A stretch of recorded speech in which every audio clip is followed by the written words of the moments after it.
As soon as we got on set and locked in with one another, he would give me something that would change entirely the way I was thinking about the It's scene. a way to look up to the other person and admire them and like, oh, you're in this with me. We're doing this together. So gentleness wrapped in like rugged hero guy, pretty great combo.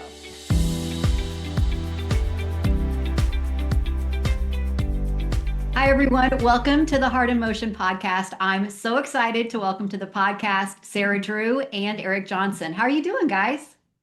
It's so great. So good. So much So fun. much fun. This I'm day for our very special movie. And we're in the nice. same room and it's Yes, fun. I love it that you guys are together. I am thrilled to be talking about your new movie, When I Said I Do. I actually just saw it a couple of nights ago. Yay. I really wanted to watch it again last night, but it is on my list to do a rewatch immediately because it was so good. And I'm so excited to talk with both of you about it. I've seen both of you in so many different projects. Eric, one of my favorite hallmarks is Valentine Ever After. I Oh, promise thank you, you. it's one of my favorite. This one is not a Hallmark movie, and Mhm. I'm so excited to get your take on it because there are so many things that we can talk about. Sarah, let's start with your character, Ali Corley. We know that she's a search and rescue canine handler. What else can you tell us about her? Well, Allie she's confident and very strong because she kind of has to be. She lost her husband 6 years ago. She's raising two teenagers. Her dad is going through some health issues, and I think she has spent the last 6 years really trying to make sure everybody else is okay around her. Not really taking care of herself. It wouldn't even occur to her to take care of herself. Um, and I think she's put some pretty strong guardrails up in her life in order to prevent herself from breaking in the way that she did when her husband died. And so when Shawn waltzes in uh, with his hard hat and fancy jacket. She's not even thinking about the possibility of anything because she's just made a decision. She's never going to be in a relationship with someone who puts themselves in danger every day. It's too impossible to comprehend something bad happening to another person. But she also hasn't dated at all, or even attempted to since the loss of her husband. So he has an uphill battle to to get her to pay attention. And it's really a story about her learning how to surrender the things that scare her and kind of jump off this cliff and into the unknown. And all these beautiful things come as a result, but not without bumps and bruises along the way. Absolutely. Eric, your character, Shawn, is also involved he's a rescue specialist, but there's also things Mhm. that he hasn't dealt with. So, can you talk a little bit about those things that he's kind of bringing into this moment when the two of them meet? Sean came from a sort of a rough upbringing where his family life wasn't quite dependable. So he learned to depend on himself, and he learned to that he loved helping people. Like it helped give him purpose, and he loved the risks of his job because it meant that he was saving someone. But he didn't have the courage to sort of risk himself, and nor was he in the right place, sort I think, emotionally to be able to have a healthy relationship. And he's got to a point in his life where he feels like maybe there's more to this life than just going from next emergency to the next emergency, and maybe I deserve something a little more, or I want something more. And then in comes Ali Corley and kind of shakes his foundation and convinces himself to put himself out there and to risk that, to be vulnerable, which is for him something that's very scary. And he's was hurt a long time ago and had been running from it ever since. And it's really about the being brave in other areas of your life, and not just what he does, but being brave with himself and being willing to risk being hurt again, because the upside is just such a richer possible life for him. Sarah, you've done plenty of other projects where, you really have to tap into that emotional side. I'm curious what sets this project apart that's different from some of those other projects that you've done. Ooh. Um, Gosh, yeah, I do emotion often. A little bit. You do it so I'm good seeing though. so much You're emotion. so good at emotion. Like, you're really good at it. Okay, we've talked about this in all of our interviews, but just about how special a working experience it was. What an incredible acting partner this guy right here is. We had this really exciting opportunity, and we're given so much trust from our director and from our producers to kind of play in the sandbox and find our way through the scene and improv. And I don't often, that is a big thing that set this one apart from others, Yeah. is that there were so many days when we'd show up and be like, okay, we know what the scene is, but like, how are we going to get from point A to point B to point C?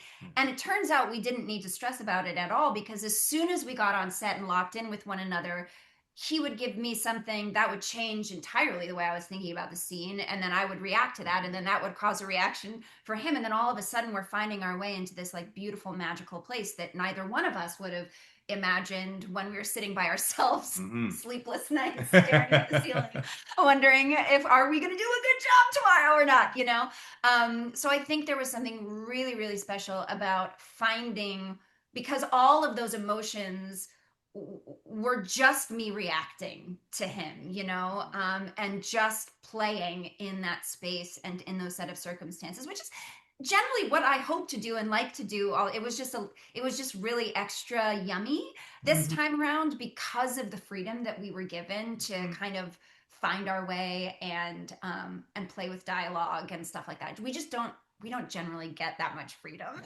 Yeah. to get to really, really find stuff. So yeah, I think that's what it was, just a really, really sweet partnership. Eric, your characters meet in just a very unique situation. It's a high pressure environment. Both of them work in this high pressure environment. What did you enjoy about building that connection in that kind of a setting? I think it adds a certain amount of adrenaline. It adds a certain amount of things are on its feet and moving, and it's not just a meet cute across a park in a coffee shop or something like that. It's active. It's on the ground. Mm-hmm. There's real stakes to what's going on around you. Lives But in danger. yeah, but it's also there's like a little spark there, and so there was this fun energy behind all of those scenes that also I think played into some of the awkwardness and like some of the more comedic beats between us, and like you catch yourself looking at each other, and then you're like, no, back to the task at hand. We're rescuing people, and trying to flirt while you're saving people is a really interesting thing. But also, we want to see them as being serious about their jobs and being good at their jobs, Mm-hmm. and it's a way to look up to the other person and admire them and like, oh, you're in this with me. We're doing this together. Well, we're pretty good at rescuing people together. Why don't we go maybe have dinner together? Let's get each other. Right? Exactly.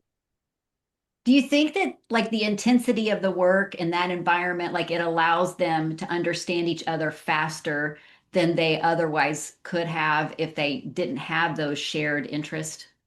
Definitely. I mean, there's a second hand, you know what this life is. You both immediately know what this life is. And the ironic thing about both of them is that they're both scared to take any kind of leap or plunge into the romantic situation, but they literally throw their lives into danger every day they go to work. They're in high stakes stuff every day. So there has to be a little bit of an adrenaline junkie aspect to both of them that I think is also what immediately connects them. There's something that you share, you know? And you also see what people are capable of when you're in a stressful situation, Mm-hmm. right? Like how do they handle themselves? And it's like, so if somebody's handling themselves well and they're confident, they're cool, it's like that's an amazing trait to see in somebody and go like, hey, this would be pretty great.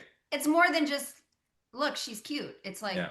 Which you she's also were. badass. So that's great. But like also like badass and Yeah. rescuing. So it's like you had the whole package? Yeah.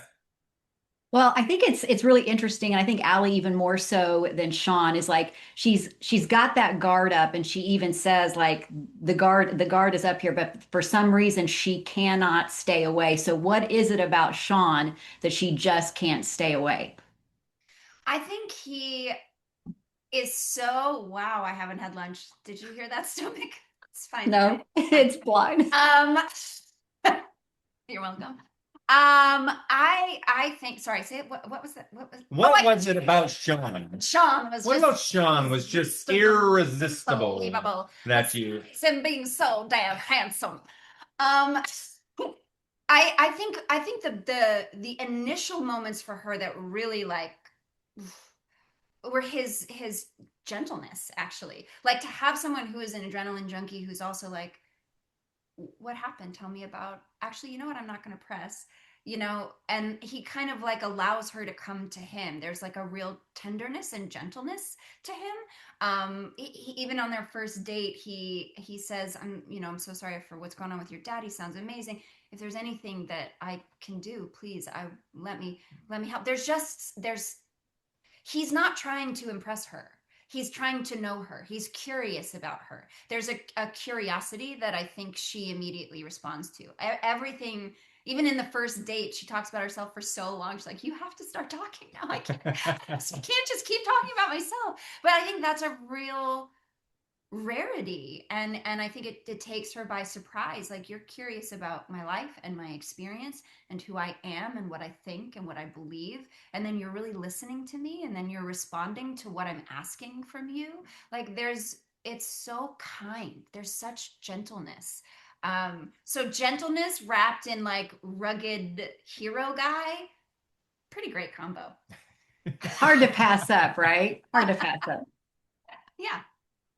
I don't know if people watching know that this movie is named after a song that was written by Clint Black. He and his wife, Lisa Hartman Black, sang this song 1999. They're actually executive producers of this movie. They also are in this movie as relationship podcast people, which I think is just great. What I love about the song is that it really talks about devotion. And I think, like what you're saying, Sarah, is that through all of it, there's this devotion side to Shawn where he's like, I don't care how much time, how many times you keep pushing back, I'm devoted to this. To me, that's something that really stood out about that. I think we see that Even to the point of giving up his career, even to the absolutely. point of being like, if this means that we get to be together, I don't need this because you're more important than this. Yeah. And thank God she fixes that. But because that's not healthy. But like, what an incredible act of devotion and service to be like, I will follow you. Well, and there's multiple times in this movie, and you kind of hinted at it, where there's a little bit of give on both of their parts, where you really see her give back after he's given up something, she really gives back. And I think that that's one thing that makes this movie so powerful, for audiences to see as well. So I'm excited for people to see that. We haven't really talked about, we've talked quite a bit about Ali and Shawn, but another part of this movie that I really love is Ali's family. And Yes. that Yeah. secondary cast, which I wouldn't even call them secondary cast because it's, this isn't So just vibrant about and their alive. past. Yeah. It is also about, what they're living in the present. So, Sarah, can you talk about the family? But also, Shawn, I'd love to hear from you, like, or I just called you Shawn. Um, Sorry. You Eric, called me as Shawn for like 3 weeks. I never as bothered to learn his name. as Shawn That's comes how I into roll. that like family dynamic, it was one of my favorite parts to watch in the movie is just how quickly he connected with the family. So can you both talk about, that side of the story? Well, I mean, what's really beautiful about, first of all, we had such an incredible cast, and every single one of these beautiful actors just dove straight into the like chaos of family life in a way that felt really beautiful and honest and real. And again, this is also Stefan, our director, saying, I want you to talk over each other. Say whatever you want. Like, I want it to feel like a crazy, chaotic breakfast scene. And I'm like, I know what that is. I have two teenagers, or a preteen and a teenager. Like, I know what chaos at breakfast is. So I'm just going to go for that. And to have everybody else show up with their own improv and their own, like, it was like immediately electrifying when we were all together as a family. It was so sweet. So I was really excited watching it back because I felt all of the fun chaos that we felt on set. But I also think the reason that you love this family so much and they're so close is because they've all been through this massive trauma together, Mhm. and they've all had to step up. I was thinking about it while I was watching it today. I'm like, I wonder if mom and dad lived on my property prior to Kent's death, or if they came and moved in once he had passed, just to be able to be more support. And maybe that's where everybody's relationship even like solidified and grew even more. Like I don't know. We didn't necessarily make a decision about that on the set, but it raised questions for me, just thinking about the reality that you have. There's so much intimacy that grows in shared trauma. And so we really wanted to have that, but we also wanted to be like not sad sack family. That was a huge part for me in the journey through this character, is because I haven't experienced huge losses like people in my life, but so many of my very, very dearest friends have, and I've walked through those journeys with them, and I have witnessed the way that they show up 6 months after, 1 year after, 3 hours after. Like, I've seen all of the different pieces. And what I can tell you for sure is that nobody wants to be tragedy girl. They just don't want to be that. You don't want to be the, like, I just brought the whole conversation down because I had this horrible thing that happened to me.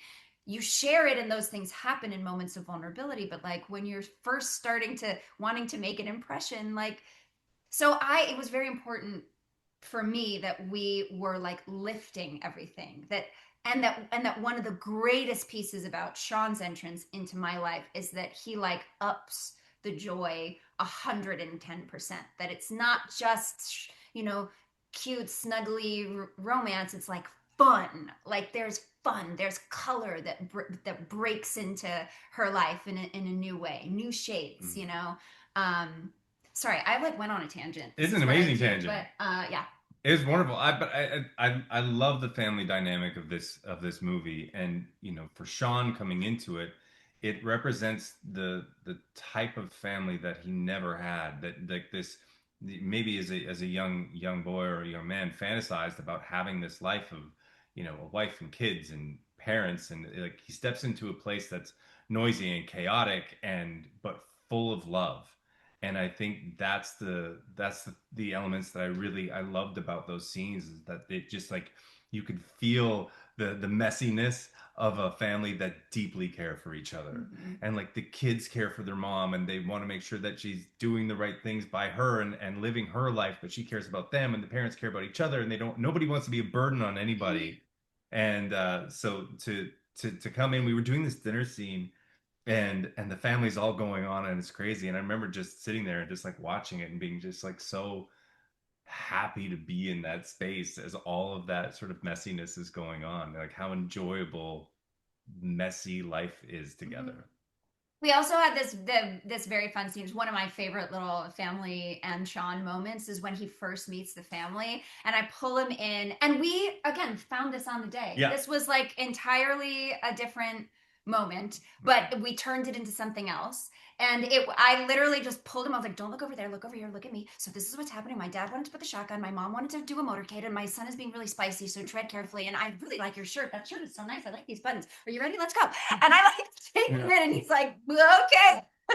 Like it's so much energy that he has not Yeah. experienced. Yeah. He is a fish out of water, but it's such a nice ocean to swim in. It is And we everything get about a it. great moment from Shawn where that calm in all of the chaos is critical, and it's such a Yes. powerful moment. With dad, yes. Oof. Yeah. Okay. The ending is one of my favorite. I love the ending. There's so many parts in the ending. It's very satisfying. I'm curious, like, what can you tease about the ending that would feel so satisfying to the audience? Are you talking about the adventure piece of the I ending, will or the say, like well, and I think I absolutely? need to clarify, like, I'm lumping like the last 10 minutes because Yeah. right? I mean, the ending is a pretty big ending, Yeah. and I'm just like, this happens and this happens. And it's just also, it just comes together so well. So, what can you tease about the ending? I think it puts to the test all of the big, scary feelings that both of them had walking in to saying I do. And I think, you get to witness them hit a giant scary thing and then move through it with grace and connectedness and come out the other side. And you go, that's literally, that's what the song is about, that's what the movie is about, that's what the theme of the movie is no matter what comes, we're going to do this together. If we can get through that huge scary thing, we can do anything. We can get through anything. We can. Yeah. What do you want the audience to feel on the other side of watching this movie? What do I want them to feel? I want them I think they're going to want to watch it over again. I already well, know first of that. all, watch it again. Yeah. Better. And I want them I think there's a great satisfaction to seeing people try and people willing to risk things, and the vulnerability that is in this film, I think, is very special. And I just want people to feel some joy, and through all the scary bits and all the pain and all the tears and all the things that life has to offer, that there's joy on the other end of it. And I think that's really what I want the audience to be feeling. When we had our first little cast dinner, I remember the thing that struck me so much about the script is the reality of holding pain and hope together in your hands. And this felt like, the whole movie felt like an embodiment. And that for me is like the engine that drives my life. Is like, Yeah. there, it will always be pain. There's no use in hiding from it or running away from it. You move through it and you look and search for the gold and the hope and the joy inside of the pain. Like there is always gold, right? That is my engine, is the hunt for the gold. Yeah. And so when this movie very much feels like an embodiment of the engine that drives my life in a lot of ways, because it's like we begin the movie with pain, and then we experience some pain along the way, and we are on the active hunt to find the good and find the gold and find the hope inside of that. And that is such rich storytelling to me, and that's such rich lifing. Yes. It is the stuff of life. So I want them to gush. I want them to fall madly in love with these two characters. I want them to like laugh and be just like grinning so much that their faces are hurting at the end of it. I want them to feel something. I want them to cry. I want them to get caught up in kind of the joy and the wonder of it all. And I want Well, them to play When I Said I'd Do at their wedding. oh, yeah, there you go. Right. And dedicate it to you guys. There you go. Maybe Clint and Lisa. Okay. Them too. Them too. Well, and that, Sarah, is, I think, something everybody can relate to.